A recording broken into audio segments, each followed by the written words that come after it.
पिथौरागढ़ जिले के बलुआ कोट के तल्ला गांव में अत्यधिक बारिश से तुलाराम का मकान ढह गया।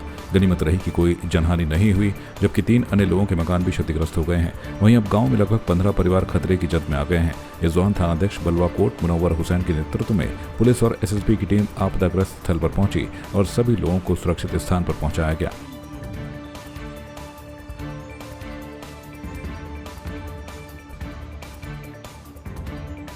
दिल्ली दौरे में प्रधानमंत्री नरेंद्र मोदी से मुलाकात कर लौटे कैबिनेट मंत्री धन सिंह रावत ने कहा कि इस बार उत्तराखंड को बजट में कई सौगात मिली और इसी को लेकर वे पीएम नरेंद्र मोदी का आभार जताने दिल्ली गए, उनसे मुलाकात की। कैबिनेट मंत्री ने कहा कि उत्तराखंड में रेल कनेक्टिविटी के लिए 5,500 करोड़ का पैकेज दिया गया है। इसी तरह से चारधाम यात्रा रूट पर हो रहे NHI के निर्माण कार्य के लिए अच्छा बजट दिया गया है। वहीं आपदा से लेकर जनजातीय गाँव के विकास और एयर कनेक्टिविटी के लिए बजट दिया गया है, जिसके लिए वे पीएम का आभार जताने दिल्ली पहुंचे थे। देखिए, माननीय प्रधानमंत्री जी के साथ कल मेरी बैठक थी और मैं प्रधानमंत्री जी का धन्यवाद देना चाहता हूं कि उन्होंने इस बार बजट में भी उत्तराखंड के लिए लगभग 5,500 करोड़ रुपए रेल कनेक्टिविटी के लिए दिए, हमारी आपदा के लिए पैसा दिया है, चार धाम के जो हमारे NHI के काम हो रहे हैं उसके लिए पैसा दिया है और यहाँ एयर कनेक्टिविटी के लिए पैसा दिया है। अब एयरपोर्ट जो हमारा देहरादून का है वो अब अंतर्राष्ट्रीय एयरपोर्ट के रूप में विकसित किया जाएगा।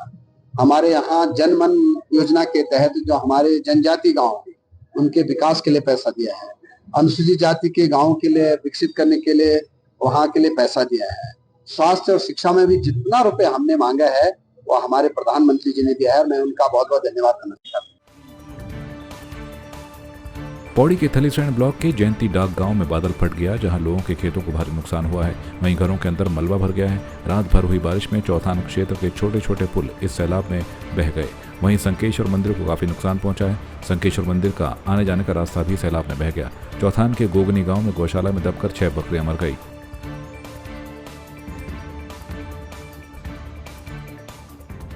कल यहाँ पर बादल फटने के कारण डांग गांव, जो एक बहुत ही दुर्गम का गांव है, उसके ठीक ऊपर बादल फटने के कारण काफ़ी नुकसान हुआ है। लोगों के खेत, गौशाले और मकानों पर काफ़ी क्षति हुई है।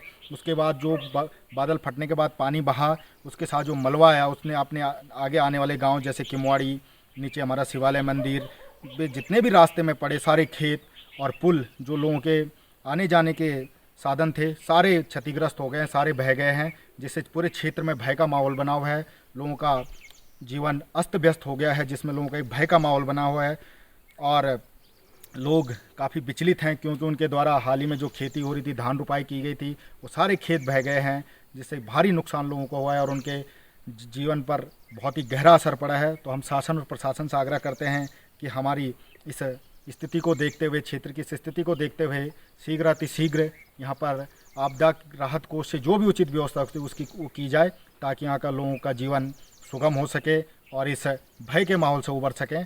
साथ ही यहाँ पर जितने भी पुल और रास्ते बह गए हैं आपदा कोष से, उनके लिए त्वरित व्यवस्था की जाए, ताकि लोगों को सुगमता हो सके और इस भय के माहौल से उठ सकें। नगरपालिका परिषद मसूरी के अधिशासी अधिकारी राजेश नेथानी पर सामाजिक कार्यकर्ता प्रदीप भंडारी ने 25 लाख रुपए की मानहानि का आरोप लगाया है। प्रदीप भंडारी की ओर से झड़ी पानी में बनी गौशाला में घोटाले का आरोप लगाया गया, जिसमें उन्होंने अधिशासी अधिकारी नगरपालिका परिषद मसूरी को मुख्य आरोपी बताया है। वहीं इस मामले में अधिशासी अधिकारी राजेश नेथानी ने बताया कि बोर्ड बैठक में गौशाला का प्रस्ताव पारित किया गया था और उस समय नगरपालिका में उनकी तैनाती नहीं हुई थी। उनके ऊपर जानकारी के अभाव में आरोप लगाए गए हैं, जिससे उनकी छवि धूमिल हुई है और यदि उनकी ओर से इसका खंडन नहीं किया गया तो उन्हें मजबूरन न्यायालय की शरण में जाना पड़ेगा।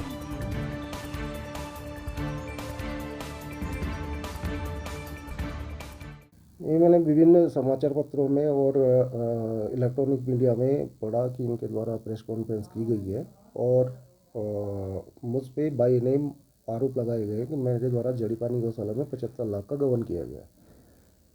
इस संबंध में इन्होंने कोई जानकारी पहले प्राप्त नहीं करी और किस आधार पे ये स्टेटमेंट दिया, इसको मैं थोड़ा क्लियर कर दूँ कि इसमें बोर्ड द्वारा गौशाला निर्माण के लिए प्रस्ताव पारित किया गया, प्रस्ताव शासन को भेजा गया, शासन द्वारा 49,50,000 की DPR स्वीकृत की गई, जिसका ई टेंडर 17/10/2020 को लगाया गया। इसके बाद ये निर्माण कार्य पूरा होने पे पुनः एक टेंडर 16/8/2022 को ई टेंडर आमंत्रित किया गया, जिसमें गौशाला के ऊपर गौशाला का अवशेष कार्य और उसके ऊपर 10 आवासों का निर्माण किया जाना था। तो ये जो दोनों टेंडर हुए हैं, एक 17/10/2020 को और एक 16/8/2022 को, तब तक मेरी इस नगर पालिका में पोस्टिंग हुई नहीं थी। मैंने 22/8/2022 को यहाँ पे ज्वाइन किया है। तो इनके द्वारा बाय नेम मेरे ऊपर आरोप लगा के मेरी छवि को नुकसान पहुँचा गया है और सभी समाचार पत्रों में इस तरह की ये न्यूज़ दी गई है। इसी के क्रम में मेरे द्वारा एक नोटिस इनको मानहानि का प्रेषित किया गया है। तो 1 महीने का नोटिस है, उसमें नोटिस का जवाब आएगा, तब आगे क्या विधिक कार्रवाई की जानी है, आगे निर्णय लिया जाएगा। इसमें मैंने 25 लाख का दिया है। इसमें जो ऊपर गौशाला के ऊपर 10 आवास बने हैं, वो एक सिंगल रूम के हैं और उनको अफोर्डेबल प्रीमियम किराया हाउसिंग स्कीम के अंतर्गत सार्वजनिक निविदा के माध्यम से और जो आवंटित किया गया है, इसमें 5 आवास जो आवंटित हुए हैं और इस बीच MDDA द्वारा उस पर सीलिंग की कार्रवाई की गई, तो आगे 5 आवास आवंटित नहीं हो पाएगा। जवाब नहीं दिया तो फिर आगे लीगल एक्शन लिया जाएगा, जो भी कोर्ट का प्रोसेस होता है वो भी करेगा। अब मुझे तो नहीं लगता कि ऐसा समझदार व्यक्ति जानकारी न रखता हो। ये तो हो सकता है द्वेष भावना से इन्होंने दिया हो, क्योंकि जिस पीरियड में ये टेंडर हुए उस पीरियड में मैं नगर पालिका मसूरी में तैनात था ही नहीं। तो अब इनका क्या उद्देश्य था, खाली बदनाम करने का था या इनको जानकारी नहीं थी, ये यही बेहतर जान सकते हैं।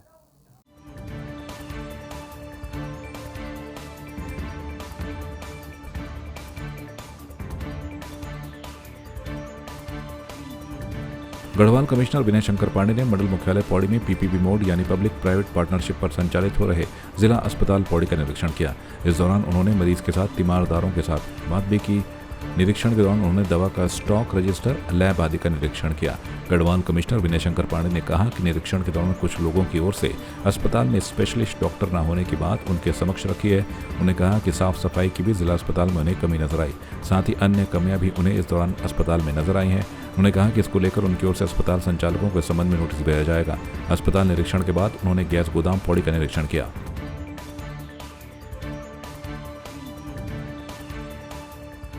जिला अस्पताल में मैंने निरीक्षण किया और वहाँ के ICU को, इमरजेंसी को, जहाँ पर्चियाँ बनती हैं, जो हमारा दवाइयों का वितरण जहाँ से होता है, आर्थोपेडिक डिपार्टमेंट का, इन सब का निरीक्षण किया।